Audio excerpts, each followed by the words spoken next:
আমি রাবেয়া। আমার বয়স এখন ৫৫ ছুঁই ছুঁই। মানুষের জীবনে অনেক ধরনের প্রেম আসে, অনেক ধরনের ভালোবাসা থাকে। কেউ তার সঙ্গীকে ভালোবাসে, কেউ তার কাজকে ভালোবাসে।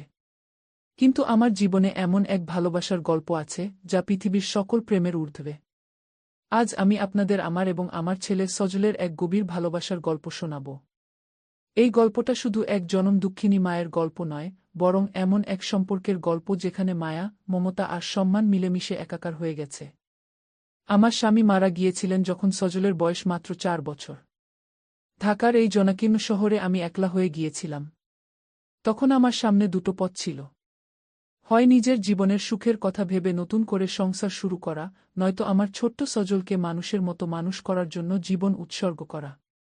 আমি দ্বিতীয় পথটাই বেছে নিয়েছিলাম। সজলই ছিল আমার পৃথিবী, আমার আকাশ। সজল যখন ছোট ছিল ও আমার আঁচল ছাড়া কিছুই বুঝত না। রাতে ঘুমানোর সময় আমার হাতের আঙুল না ধরলে ওর ঘুম আসত না। ওর সেই ছোট্ট হাতের স্পর্শেই আমি আমার সব দুঃখ ভুলে থাকতাম। সজল বড় হতে লাগল। ওর প্রতিটি কাজে, প্রতিটি সাফল্যে আমি নিজেকে নতুন করে খুঁজে পেতাম। আমাদের সম্পর্কটা ঠিক সাধারণ মা ছেলের মতো ছিল না, আমরা ছিলাম বন্ধুর মতো। ও কলেজে যাওয়ার সময় প্রতিদিন আমার কপালে একটা চুমু দিয়ে বলতো, মা, নিজের খেয়াল রেখো।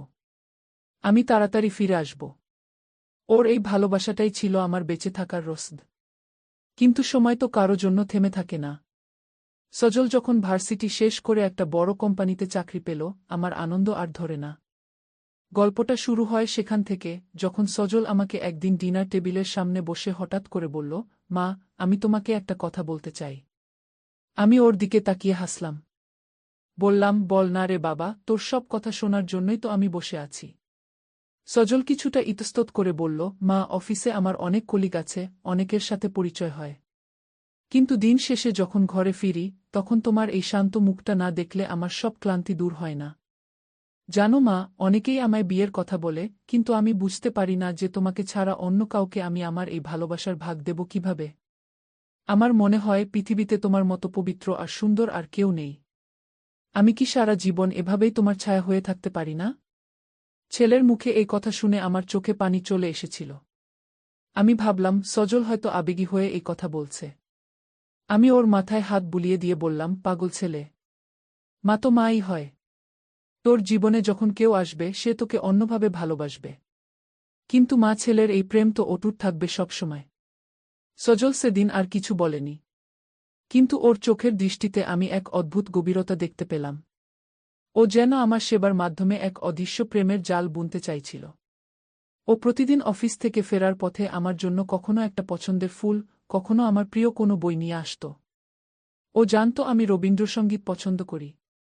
ও মাঝে মাঝে অফিসের কাজ শেষ করে ল্যাপটপ বন্ধ করে আমার পাশে এসে বসত এবং মোবাইলে গান বাজিয়ে আমরা একসাথে চুপচাপ বসে থাকতাম।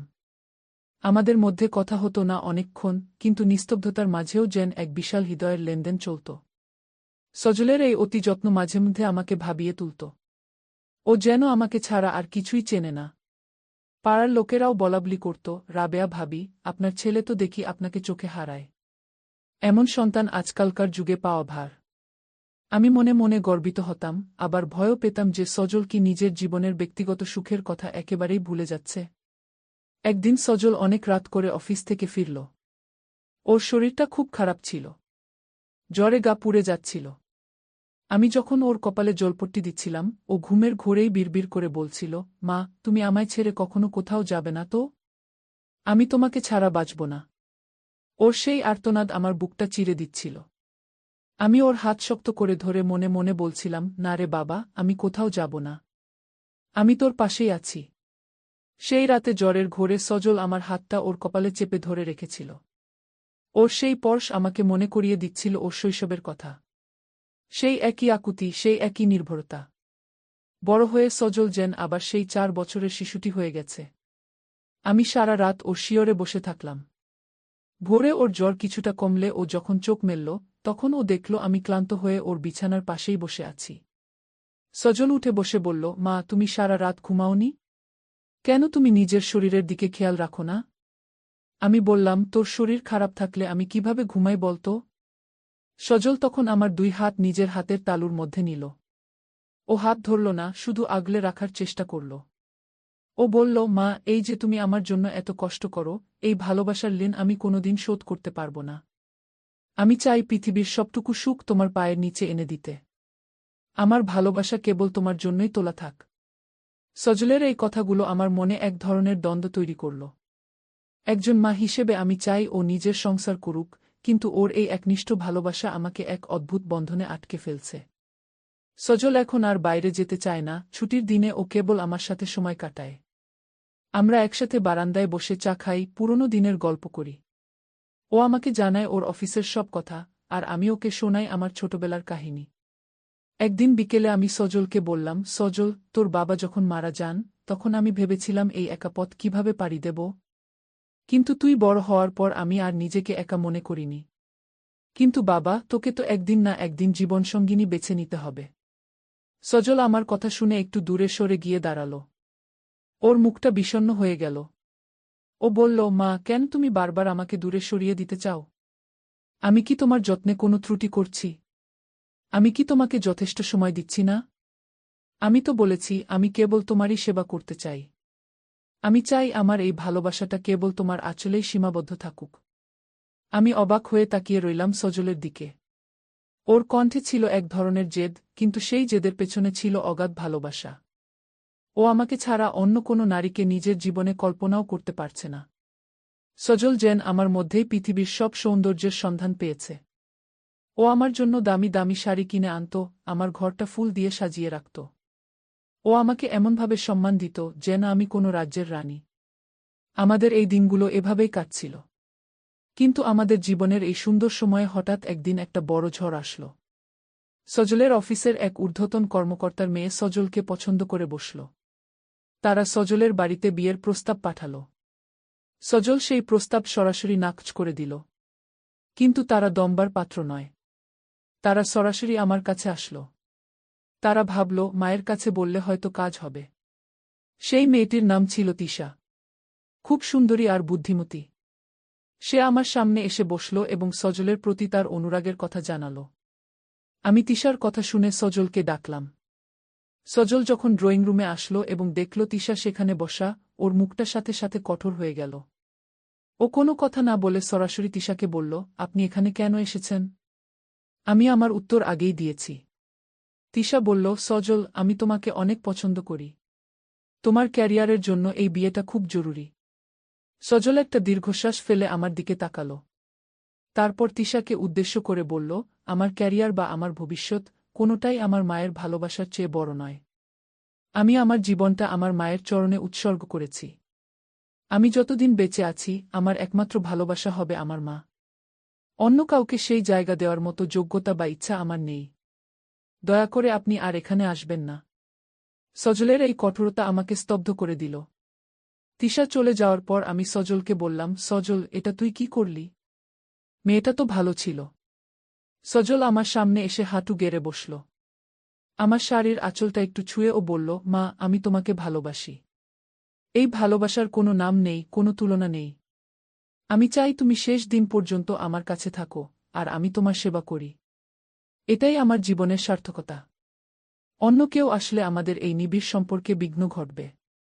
আমি সেটা হতে দিতে পারি না। সজলের চোখে আমি তখন এক ধরনের দৃঢ়প্রতিজ্ঞা দেখতে পেলাম। ও যেন আমার জন্য সারা পৃথিবী ত্যাগ করতে রাজি। ওর এই নিঃস্বার্থ ভালোবাসা আমাকে একদিকে যেমন আনন্দিত করছিল, অন্যদিকে আমি নিজের অজান্তেই এক ধরনের আশঙ্কার মধ্যে ডুবে যাচ্ছিলাম। সমাজ কি বলবে? আত্মীয় স্বজন কি ভাববে? এই সব চিন্তা আমাকে গ্রাস করতে থাকল। কিন্তু সজল যেন সমাজের কোনো তোয়াক্কাই করে না। ও কেবল আমাকে খুশি রাখতে চায়। মাঝে মাঝে রাতে আমি ব্যালকনিতে একা বসে থাকি। ভাবি, এই কি তবে সজলের সাথে আমার এক নতুন ধরনের প্রেমের গল্প? যেখানে কোনো শারীরিক আকর্ষণ নেই, নেই কোনো জাগতিক চাহিদা, আছে কেবল দুটি আত্মার গভীর সংযোগ। সজল আমার জন্য রান্না করে, আমার ওষুধ ঠিক সময়ে দেয়, এমনকি আমি ক্লান্ত থাকলে ও আমার মাথায় হাত বুলিয়ে ঘুম পাড়িয়ে দেয়। ওর এই সেবা আমাকে মাঝে মাঝে কুণ্ঠিত করে তোলে, কিন্তু ওর আনন্দ দেখে আমি আর বাধা দিই না। সজল এখন আর রাত করে অফিস থেকে ফেরে না। ও কাজ শেষ করে দ্রুত বাসায় চলে আসে। পথে আমার জন্য মিষ্টি কিনে আনে। ও বলে, মা, তোমার হাসিমুখ দেখলে আমার সারা দিনের পরিশ্রম সার্থক হয়। আমাদের এই ছোট্ট পৃথিবীতে আমরা দুজনেই রাজা আর রানী। কিন্তু ভাগ্যের এক নিঠুর খেলায় আমাদের এই সাজানো বাগান একদিন ওলটপালট হতে শুরু করল।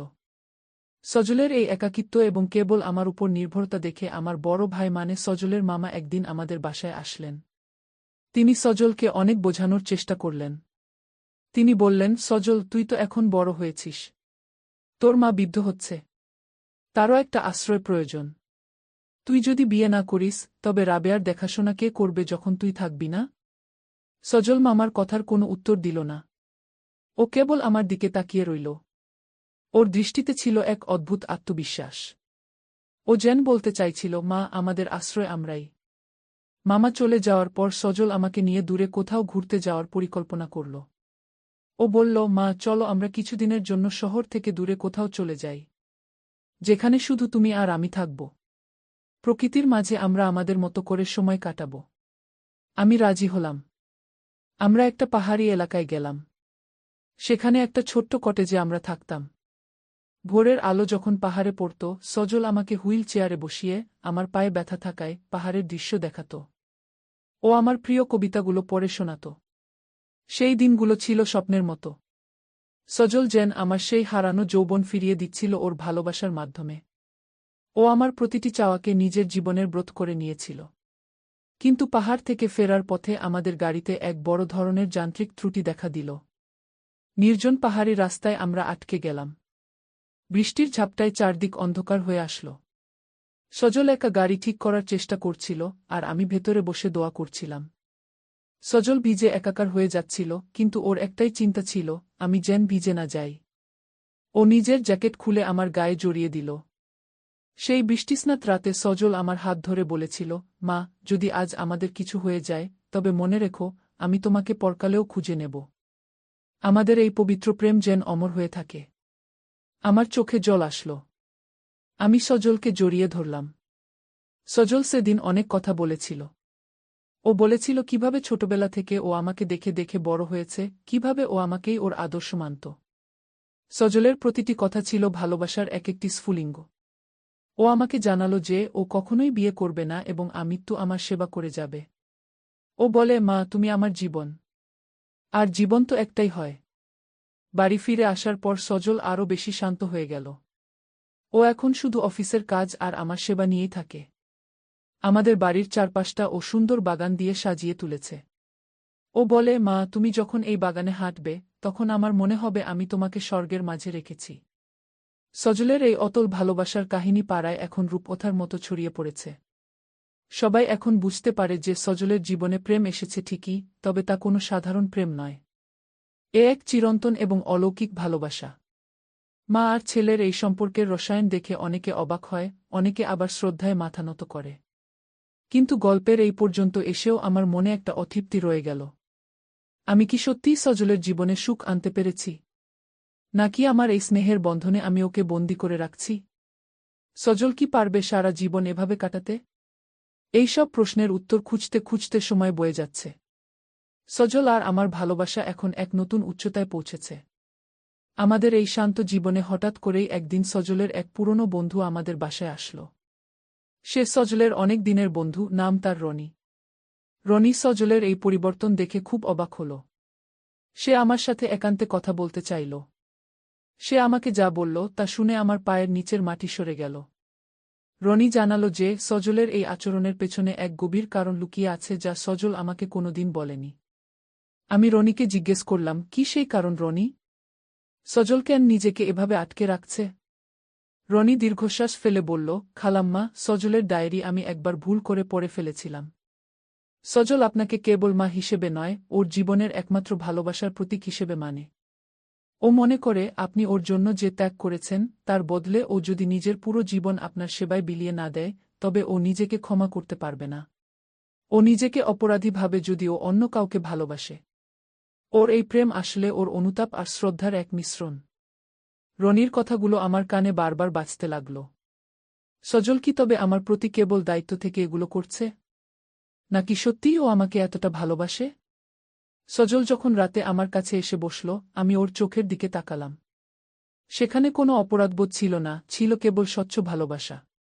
আমি বুঝতে পারলাম, রনি যা-ই বলুক না কেন, সজলের এই ভালোবাসা আমার জন্য এক আশীর্বাদ। সজল আমার কপালে হাত দিয়ে দেখল আমার জ্বর আসছে কিনা। ও বলল, মা তুমি আজ খুব চিন্তা করছো কেন? আমি তো আছি। আমি সজলের হাতটা ধরলাম। ওর হাতের তালুটা আজ খুব শীতল। আমি বললাম, সজল তুই কি সুখী রে বাবা? সজল হাসল। সেই ভুবন ভোলানো হাসি। ও বলল, মা পৃথিবীর সবচেয়ে সুখী মানুষের নাম হল সজল, কারণ তার কাছে তার মা আছে। আমি প্রতিদিন ঘুম থেকে উঠে তোমার মুখ দেখি, এর চেয়ে বড় পাওনা আর কি হতে পারে? সজলের এই কথা শুনে আমার সব সংশয় দূর হয়ে গেল। আমি বুঝতে পারলাম, আমাদের এই ভালোবাসা কোনো সংজ্ঞায় সীমাবদ্ধ নয়। এটা এক শাশ্বত সত্য। আমরা দুজনে মিলে যে জগৎ তৈরি করেছি সেখানে কোনো দুঃখ নেই, নেই কোনো পাওয়া না পাওয়ার বেদনা। সজল এখন আমার জন্য এক নতুন বাড়ি তৈরির পরিকল্পনা করছে। ও চায় সেই বাড়িতে একটি বড় লাইব্রেরি থাকবে যেখানে আমি আমার পছন্দের বই পড়ব। ও চায় সেই বাড়ির বারান্দা থেকে সূর্যাস্ত দেখা যাবে। সজল যেন আমার প্রতিটি স্বপ্নকে বাস্তব রূপ দিতে বদ্ধপরিকর। আমাদের এই জীবনের গল্পটা এভাবেই এগিয়ে যাচ্ছে। মা আর ছেলের এই প্রেম এখন আমাদের এলাকার মানুষের কাছে এক দৃষ্টান্ত। সজল আমাকে ছাড়া যেমন অসম্পূর্ণ, আমিও সজলকে ছাড়া তেমনি নিঃস্ব। আমরা একে অপরের পরিপূরক। আমাদের এই ভালোবাসার কথা যখন লোকে বলে, তখন আমার বুকটা গর্বে ভরে ওঠে। আমি এক জননী যে তার সন্তানের হৃদয়ে প্রেমের সিংহাসনে বসে আছে। সজল আজ অফিস থেকে ফেরার সময় একটা শিউলি ফুলের মালা নিয়ে এসেছে। ও জানে আমি শিউলি ফুলের ঘ্রাণ খুব পছন্দ করি। ও মালাটা আমার খোঁপায় পরিয়ে দিতে দিতে বলল, মা তুমি আজ অনেক সুন্দর লাগছে। ঠিক যেন একটা দেবদূত। আমি হাসলাম। বললাম, পাগল ছেলে। বুড়িমাকে কেউ দেবদূত বলে?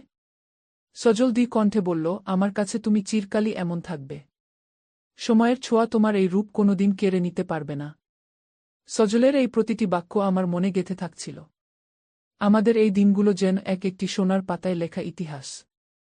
আমি জানি না সামনে কি আছে, কিন্তু এটুকু জানি যে যতদিন আমি আছি এবং যতদিন সজল আছে, আমাদের এই ভালোবাসার গল্প চলতেই থাকবে। মানুষের প্রেম তো আসে আর যায়, কিন্তু মায়ের প্রতি ছেলের আর ছেলের প্রতি মায়ের এই যে স্বর্গীয় অনুরাগ, তা চিরকাল অম্লান থাকবে। সজলের এই গভীর প্রেমের কাহিনী সমাজের রক্তচক্ষু, আত্মীয়দের কটূক্তি আর আমাদের নিজেদের ভেতরে টানাপোড়েন, সবকিছু মিলিয়ে এক নতুন অধ্যায়ের সূচনা হতে চলেছে। সজল কি পারবে শেষ পর্যন্ত আমাদের এই সম্পর্ককে সবার ঊর্ধ্বে টিকিয়ে রাখতে? নাকি ভাগ্যের নিষ্ঠুর পরিহাসে আমাদের আলাদা হতে হবে? সেই কথাই আপনাদের শোনাব পরবর্তী পর্বে। সজলের এক জেদ আর আমার এক নীরব সম্মতি কিভাবে আমাদের জীবনকে এক ভিন্ন দিকে নিয়ে যাবে, তা জানতে হলে আপনাদের আমাদের সাথেই থাকতে হবে। আজ এটুকুই থাক। রাতের আকাশে চাঁদ উঠেছে, সজল আমাকে ডাকছে রাতের খাবার খাওয়ার জন্য। ওর ডাক আমি অবহেলা করতে পারি না। ও আমার অপেক্ষায় বসে আছে। আমাদের এই পথচলা এখনো অনেক বাকি। আমাদের দিনগুলো খুব শান্তিতেই কাটছিল। সজল এখন আগের চেয়েও বেশি আমার প্রতি যত্নশীল। ও আমার জন্য নতুন যে বাড়িটা বানাচ্ছে সেটার কাজ প্রায় শেষের দিকে। প্রতিদিন বিকেলে ও আমাকে নিয়ে সেই নির্মাণাধীন বাড়িতে যায়। আমাকে হুইল চেয়ারে বসিয়ে ও প্রতিটি ঘর ঘুরে দেখায় আর বলে, মা এই ঘরটা হবে তোমার প্রার্থনার ঘর। এখানে বসে তুমি যখন জপ করবে তখন যেন বাইরের কোনো শব্দ তোমাকে বিরক্ত করতে না পারে। আর এই বিশাল জানলাটা দিয়ে তুমি বাইরের বাগান দেখতে পাবে। আমি সজলের চোখের দিকে তাকাই। সেখানে এক অদ্ভুত প্রাপ্তির আনন্দ। কিন্তু সমাজের মানুষ কি আমাদের এই শান্তিতে থাকতে দেবে? আমাদের পাড়ার কিছু বয়স্ক মানুষ এবং আমার দূর সম্পর্কের আত্মীয়রা সজলের এই একা থাকা এবং বিয়ে না করা নিয়ে কানাঘুষা শুরু করল। তাদের মতে সজল নাকি আমার মোহে অন্ধ হয়ে আছে। তারা মনে করে আমি সজলকে জাদু করে নিজের কাছে আটকে রেখেছি যাতে ও আমাকে ছেড়ে না যায়। একদিন আমার এক খালাতো বোন সুফিয়া আমাদের বাসায় আসলেন। তিনি এসেই সজলকে অনেক কথা শোনালেন। তিনি বললেন, সজল তুই তো এখন শিক্ষিত ছেলে। তোর কি উচিত নয় নিজের বংশ রক্ষা করা? তোর মা তো আজ আছে কাল নেই, তখন তোকে কে দেখবে? তুই কি চাস তোর বাবার নামটা এই দুনিয়া থেকে মুছে যাক? সজল তখন ড্রয়িং রুমে চা খাচ্ছিল। ও খুব শান্ত গলায় বলল, খালা বাবার নাম মুছে যাবে কেন? আমি তো আছি। আর বংশ রক্ষা করার চেয়েও বড় ধর্ম হল যে মানুষটি আমাকে এই পৃথিবীতে এনেছে তার শেষ দিনগুলো রাঙিয়ে দেওয়া। মা আমার কাছে কেবল একজন অভিভাবক নন, মা আমার অস্তিত্ব। আমি আমার জীবনের সার্থকতা খুঁজে পেয়েছি মায়ের হাসিতে। দয়া করে আপনারা আমার ব্যক্তিগত জীবন নিয়ে অহেতুক দুশ্চিন্তা করবেন না। সুফিয়া খালা রাগে গজগজ করতে করতে চলে গেলেন। তিনি যাওয়ার আগে আমাকে বলে গেলেন, রাবেয়া, তুই তোর ছেলেকে ধ্বংস করছিস। এই পাপের বিচার হবে। খালা চলে যাওয়ার পর আমি খুব ভেঙে পড়লাম। আমি কাঁদতে কাঁদতে সজলকে বললাম, সজল, তুই কি সত্যিই আমার জন্য নিজের জীবনটা নষ্ট করছিস বাবা? আমি তো তোকে কোনোদিন বলিনি যে তুই বিয়ে করিস না। আমি তো চাই তুই সুখী হস। সজল আমার সামনে এসে বসল। ও আমার চোখের পানি মুছিয়ে দেওয়ার ভঙ্গি করল, কিন্তু স্পর্শ করল না। ও সফটলি বলল, মা, সুখের সংজ্ঞা এক এক জনের কাছে এক এক রকম। কারো কাছে সুখ মানে নতুন সংসার, কারো কাছে সুখ মানে অনেক টাকা। কিন্তু আমার কাছে সুখ মানে হলো এই যে তুমি আমার সামনে সুস্থভাবে বসে আছো। আমি যখন ছোট ছিলাম, তুমি কি নিজের কথা ভেবেছিলে?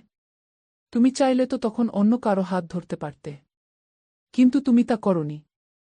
তুমি তোমার সবটুকু আমাকে দিয়েছ। আজ যখন আমার দেওয়ার পালা, তখন তুমি কেন একে ধ্বংস বলছো মা? এটা তো আমার কৃতজ্ঞতা প্রকাশের এক পবিত্র মাধ্যম। সজলের এই যুক্তিগুলো এতটাই জোরালো ছিল যে আমার আর কিছু বলার থাকত না। কিন্তু বিপত্তি ঘটল অন্য জায়গায়। সজলের অফিসের সেই তিশা মেয়েটি আবার ফিরে আসল। এবার সে একা আসেনি, তার সাথে ছিল এক মানসিক রোগ বিশেষজ্ঞ। তারা দাবি করল যে সজলের এই আচরণ নাকি স্বাভাবিক নয়। তারা বলতে চাইল সজল এক ধরনের মা-কেন্দ্রিক মানসিক সমস্যায় ভুগছে। ওরা আমাদের বাসায় এসে যখন এই কথাগুলো বলল, সজল হো হো করে হেসে উঠল। ও বলল, ভালোবাসাকে আজকাল মানুষ মানসিক রোগ বলে চালিয়ে দিতে চায়। যে সমাজে বৃদ্ধাশ্রম ভরে যাচ্ছে মা বাবাদের ভিড়ে, সেখানে একজন ছেলে তার মায়ের সাথে থাকতে চাইলে সেটা রোগ হয়ে যায়। আপনাদের আধুনিক বিজ্ঞান হয়তো অনেক কিছু বোঝে, কিন্তু হৃদয়ের টান বোঝে না। তিশা অনেক চেষ্টা করল সজলকে বোঝাতে। সে বলল, সজল, আমি তোমাকে ভালোবাসি। আমি কথা দিচ্ছি, বিয়ের পর আমি তোমার মায়ের যত্ন নেব। আমরা সবাই মিলে একসাথে থাকব। সজল তিশার দিকে স্থির দৃষ্টিতে তাকাল। তারপর বলল, তিশা, ভালোবাসা মানে সমঝোতা নয়। আপনি আমাকে নয়, আমার ক্যারিয়ার আর সৌন্দর্যকে পছন্দ করেছেন। আর আপনি বলছেন মায়ের যত্ন নেবেন? যে মানুষটি তার নিজের মাকে বৃদ্ধাশ্রমে পাঠিয়ে আমার সাথে সংসার করতে চায়, তার মুখে এই কথা মানায় না। আমি জানি আপনি আপনার মাকে কোথায় রেখেছেন। তাই দয়া করে ভালোবাসার অভিনয় বন্ধ করুন। তিশা লজ্জিত হয়ে চলে গেল। সজলের এই তীক্ষ্ণ পর্যবেক্ষণ আমাকে অবাক করল। সজল আমাকে ছাড়া অন্য কারো মানসিকতা খুব সহজেই ধরে ফেলতে পারে। ওর এই তীক্ষ্ণতা কেবল আমার প্রতি ওর ভালোবাসার কারণেই তৈরি হয়েছে। ও চায় না কোনো মেকি ভালোবাসা আমাদের এই পবিত্র আঙিনায় প্রবেশ করুক। সেই ঘটনার পর সজল আরও অন্তর্মুখী হয়ে গেল। ও এখন শুধু আমাকে নিয়েই থাকে। আমরা এখন আমাদের সেই নতুন বাড়িতে চলে এসেছি। বাড়িটা সত্যিই স্বর্গের মতো। চারদিকে সবুজের সমারোহ। সজল আমার জন্য একটা আলাদা নার্স নিযুক্ত করেছে যাতে আমার কোনো অসুবিধা না হয়, কিন্তু সজল নিজেই আমার সব কাজ করে দেয়। নার্স শুধু আমার দেখাশোনা করে যখন সজল অফিসে থাকে। একদিন গভীর রাতে আমার হঠাৎ শ্বাসকষ্ট শুরু হলো। আমার আগে থেকেই কিছুটা হার্টের সমস্যা ছিল। সজল তখন পাশের ঘরে কাজ করছিল। ও আমার আওয়াজ শুনেই ছুটে আসল। ও আমাকে কোলে তুলে নেওয়ার মতো করে ধরল, তবে শরীর স্পর্শ না করে কম্বলের উপর দিয়ে। ও দ্রুত ফোন করল অ্যাম্বুলেন্সে। ওর চোখে মুখে যে আতঙ্ক আমি দেখেছিলাম, তা কোনো প্রেমিকের চোখেও হয়তো দেখা যায় না। হাসপাতালে নেওয়ার পথে সজল আমার হাতটা শক্ত করে ধরে বিড়বিড় করে বলছিল, মা, তুমি আমায় ছেড়ে যেও না। আমি এখনো তোমার জন্য অনেক কিছু করা বাকি রেখেছি। আমার এই ঘর, আমার এই জীবন সব অসম্পূর্ণ রয়ে যাবে তোমাকে ছাড়া। আমি তখন কথা বলতে পারছিলাম না, কিন্তু সজলের চোখের পানি আমার হাতের উপর পড়ছিল। সেই তপ্ত অশ্রু আমাকে বেঁচে থাকার নতুন শক্তি দিচ্ছিল। হাসপাতালে আমাকে আইসিইউতে রাখা হলো। ডাক্তাররা বললেন অবস্থা খুব গুরুতর। সজলকে আইসিইউ এর বাইরে বসে থাকতে হলো। ও টানা 3 দিন এক মুহূর্তের জন্য হাসপাতাল ছাড়েনি। ও নাওয়া খাওয়া সব ভুলে গিয়েছিল। ও কেবল হাসপাতালের বারান্দায় বসে তসবিহ পড়ছিল আর আল্লাহর কাছে আমার প্রাণ ভিক্ষা ছিল। হাসপাতালের নার্সরা আমাকে পরে বলেছিল, খালাম্মা, আপনার ছেলে তো মানুষ নয়, ও যেন এক ফেরেশতা। ও সারা রাত আপনার রুমের কাচের জানালার ওপাশে দাঁড়িয়ে থাকে। ওর এই ভালোবাসা দেখে আমাদের সবার চোখে পানি চলে আসে। 3 দিন পর যখন আমার জ্ঞান ফিরল, আমি দেখলাম সজল জানালার ওপাশে দাঁড়িয়ে আছে। ওর মুখটা শুকিয়ে আধখানা হয়ে গেছে। ও ওর চোখগুলো গর্তে ঢুকে গেছে। কিন্তু আমাকে চোখ মেলতে দেখে ওর মুখে যে খুশির ঝিলিক দেখা গেল, তা আমি কোনোদিন ভুলব না। ডাক্তাররা আমাকে কেবিনে দেওয়ার পর সজল আমার কাছে আসল। ও আমার শিউলি ফুলের মতো ফ্যাকাশে মুখটার দিকে তাকিয়ে বলল, মা, আজ আমি বুঝতে পারলাম তুমিহীন পৃথিবী আমার কাছে কতটা অন্ধকার। আজ থেকে আমি আর তোমাকে এক মুহূর্তের জন্য একা ছাড়ব না। অফিস আমি ছেড়ে দিয়েছি। আমি চমকে উঠলাম। বললাম, সে কি সজল? চাকরি ছেড়ে দিলে তুই চলবি কিভাবে? সজল হাসল। ও বলল, মা, আমি এতদিন যা উপার্জন করেছি এবং আমার যে সঞ্চয় আছে তা দিয়ে আমরা বাকি জীবন অনায়াসেই কাটিয়ে দিতে পারব। এছাড়া আমি এখন থেকে বাসা থেকেই কনসালটেন্সি করব। আমি চাই আমার পুরো সময়টা কেবল তোমার চরণে থাকুক। আমি তোমাকে হারানোর ভয় আর পেতে চাই না। সজলের এই ত্যাগ আমাকে বাকরুদ্ধ করে দিল। ও কেবল আমার জন্য ওর উজ্জ্বল ক্যারিয়ার বিসর্জন দিল। আমি বুঝতে পারলাম সজলের এই ভালোবাসা এখন এক চূড়ান্ত পর্যায়ে পৌঁছেছে। ও আমাকে ছাড়া শ্বাস নিতেও ভুলে যায়। আমরা হাসপাতাল থেকে বাসায় ফিরলাম। কিন্তু এবার সজল যেন এক নতুন সজল। ও এখন আমার ছায়ার মতো থাকে। আমাদের বাড়ির পেছনের বাগানে ও আমার জন্য একটা সুন্দর বসার জায়গা করে দিয়েছে। আমরা সেখানে প্রতিদিন বিকেলে বসি। সজল আমাকে ধর্মীয় বই পড়ে শোনায়, কখনো কখনো জীবনের ছোট ছোট অভিজ্ঞতার কথা বলে। ও এখন নিজেই আমার রান্না করে। ও বলে, মা, তুমি সারা জীবন আমার জন্য রান্না করেছ, এখন আমার পালা। সজলের হাতের রান্না যেন অমিত। ওর রান্নায় কোনো মশলার আধিক্য থাকে না, থাকে কেবল হৃদয়ের ভালোবাসা। কিন্তু আমাদের এই শান্তি আবার বিঘ্নিত হল যখন সজলের এক দূর সম্পর্কের ভাই, জাহিদ, আমাদের সম্পত্তির উপর নজর দিল। সে ভাবল সজল যেহেতু বিয়ে করবে না, তাই এই সব সম্পত্তি তো একদিন তারই হবে। সে আমাদের বাসায় এসে সজলকে নানাভাবে হুমকি দিতে লাগল। সে বলল, সজল, তুই যদি বিয়ে না করিস, তবে আমি কোর্টে প্রমাণ করব যে তুই মানসিকভাবে সুস্থ নোস। আমি এই সব সম্পত্তি দখল করে নেব। সজল জাহিদের কথা শুনে একটুও বিচলিত হল না। ও খুব শান্ত গলায় বলল, জাহিদ ভাই, আপনি যদি এই ঘরবাড়ি চান, তবে আপনি আজই নিতে পারেন। কিন্তু শর্ত একটাই, আমার মায়ের শান্তিতে যেন কোনো বিঘ্ন না ঘটে। আমি আমার মাকে নিয়ে যে কোনো ছোট কুঁড়ে ঘরে থাকতে পারি।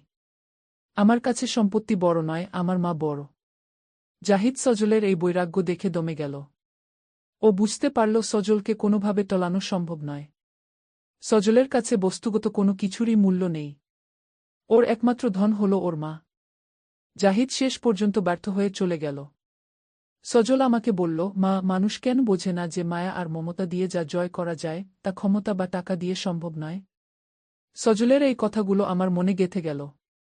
আমি ভাবলাম, আসলেই তো, সজল আমাকে যে পরিমাণ সম্মান আর ভালোবাসা দেয়, তা কি কোনো দামি অলংকার বা অট্টালিকা দিতে পারত? না।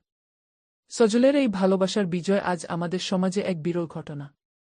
সময় বয়ে যেতে লাগল। আমার বয়স আরও বাড়ল। আমি এখন পুরোপুরি শয্যাশায়ী। সজল এখন আমার ২৪ ঘন্টার সঙ্গী। ও আমার চুল আঁচড়ে দেয়, আমার মুখ ধুইয়ে দেয়। ওর কোনো বিরক্তি নেই, কোনো ক্লান্তি নেই। ও প্রতিদিন সকালে আমার কপালে হাত দিয়ে বলে, শুভ সকাল মা। আজ তোমার জন্য কি করব বলো? আমি সজলের দিকে তাকাই আর ভাবি, আমি কি গত জন্মে অনেক পুণ্য করেছিলাম? সজলের মতো সন্তান পাওয়া ভাগ্যের ব্যাপার। সজল এখন পাড়ার ছোট ছোট ছেলেদের পড়ায়। ও তাদের শেখায় কিভাবে মা বাবাকে সম্মান করতে হয়। ও বলে, যাদের ঘরে মা আছে তাদের ঘরে স্বয়ং ঈশ্বর আছেন। মায়ের সেবা করাই হল শ্রেষ্ঠ ইবাদত। সজলের এই আদর্শে অনুপ্রাণিত হয়ে পাড়ার অনেক ছেলে এখন তাদের মা বাবার প্রতি যত্নশীল হয়েছে। সজল যেন নিঃশব্দে এক সমাজ বিপ্লব ঘটিয়ে দিয়েছে। মানুষ এখন আমাদের নিয়ে সমালোচনা করার বদলে শ্রদ্ধা করতে শুরু করেছে। সজলের এই নীরব প্রেম আজ এক সামাজিক আন্দোলনে রূপ নিয়েছে। একদিন আমি সজলকে কাছে ডাকলাম। আমার শরীরটা আজ খুব দুর্বল লাগছে। আমি বুঝতে পারছি আমার সময় ঘনিয়ে এসেছে। সজল আমার পাশে এসে বসল। ও আমার হাতটা ওর হাতের মাঝে নিল। ওর স্পর্শে আমি এক অদ্ভুত প্রশান্তি অনুভব করলাম। আমি বললাম, সজল, আমি যখন চলে যাব, তুই কি একা থাকতে পারবি বাবা? তুই কি আমার জন্য নিজের জীবনটা এভাবেই কাটিয়ে দিবি? সজলের চোখে পানি টলমল করছিল। ও বলল, মা, তুমি কোথাও যাবে না। তুমি আমার নিঃশ্বাসে থাকবে, আমার বিশ্বাসে থাকবে। তুমি চলে গেলে আমি তোমার রেখে যাওয়া স্মৃতি আর তোমার আদর্শ নিয়ে বাকি জীবন কাটিয়ে দেব। আমার কোনো আক্ষেপ থাকবে না। আমি গর্বের সাথে বলতে পারব যে আমি আমার জীবনের শ্রেষ্ঠ কাজটি করেছি, আমি আমার মাকে ভালোবাসতে পেরেছি। সজলের এই কথা শুনে আমার আত্মা শান্ত হল। আমি বুঝতে পারলাম মৃত্যুর পরও সজল আমাকে একা হতে দেবে না। আমাদের এই বন্ধন মৃত্যুর চেয়েও শক্তিশালী। সজল আমার কানে কানে সূরা তিলাওয়াত করে শোনাচ্ছিল। ওর সুমধুর কণ্ঠ আমার শেষ মুহূর্তগুলোকে রঙিন করে তুলছিল। গল্পের এই প্রান্তে এসে আমি আপনাদের একটা কথাই বলতে চাই, ভালোবাসা মানে কেবল নারী পুরুষের আকর্ষণ নয়। ভালোবাসা মানে হল নিঃস্বার্থ আত্মত্যাগ। সজল আমাকে যা দিয়েছে তা হল এক পবিত্রতম প্রেম। এই সমাজ হয়তো একে অদ্ভুত বলতে পারে, কিন্তু আমার কাছে এটাই জীবনের চরম সত্য। সজল প্রমাণ করেছে যে একজন সন্তান তার মায়ের জন্য পৃথিবী জয় করতে পারে। সজল এখন আমাদের সেই বাগানে শিউলি ফুলের গাছগুলোর নিচে দাঁড়িয়ে আছে। ও প্রতিদিন সেখানে আমার জন্য প্রার্থনা করে। আমি জানি আমি যখন থাকব না, তখন সজল সেই গাছগুলোর মাঝেই আমাকে খুঁজে পাবে। আমাদের এই প্রেমের গল্পটা হবে ভালোবাসার এক অমর কাব্য, যেখানে কোনো কালিমা নেই, নেই কোনো স্বার্থের ছোঁয়া। আমার জীবনের এই সফর এখানেই হয়তো শেষ হতে চলেছে, কিন্তু সজলের মাধ্যমে আমি বেঁচে থাকব 1000 বছর। সজলই আমার উত্তরসূরি, সজলই আমার শ্রেষ্ঠ অর্জন। আপনারা যারা এই গল্প শুনছেন, আপনাদের কাছে একটাই অনুরোধ, আপনার ঘরে যে মা আছেন তাকে অবহেলা করবেন না। মনে রাখবেন, মায়ের পায়ের নিচে জান্নাত। আর সেই জান্নাতকে ভালোবাসা মানেই হল পরম করুণাময়কে ভালোবাসা। সজল এখন আমার জন্য এক গ্লাস জল নিয়ে আসছে। ওর হাঁটার শব্দ আমি চিনতে পারি। ও আসছে ওর চিরচেনা সেই স্নিগ্ধ হাসি নিয়ে। আমার জীবন ধন্য, কারণ আমি সজলের মা হতে পেরেছি। আমাদের এই ভালোবাসার জয় হোক। এই গল্পের নৈতিক শিক্ষা হল, এই পৃথিবীর প্রতিটি সম্পর্কের চেয়েও পবিত্র আর শক্তিশালী হল মা ও সন্তানের ভালোবাসা। যদি কোনো সন্তান তার মায়ের প্রতি সজলের মতো একনিষ্ঠ হয়, তবে সেই সমাজে আর কোনো মা বাবাকে বৃদ্ধাশ্রমে চোখের জল ফেলতে হবে না। ভালোবাসাই হল পৃথিবীর শ্রেষ্ঠ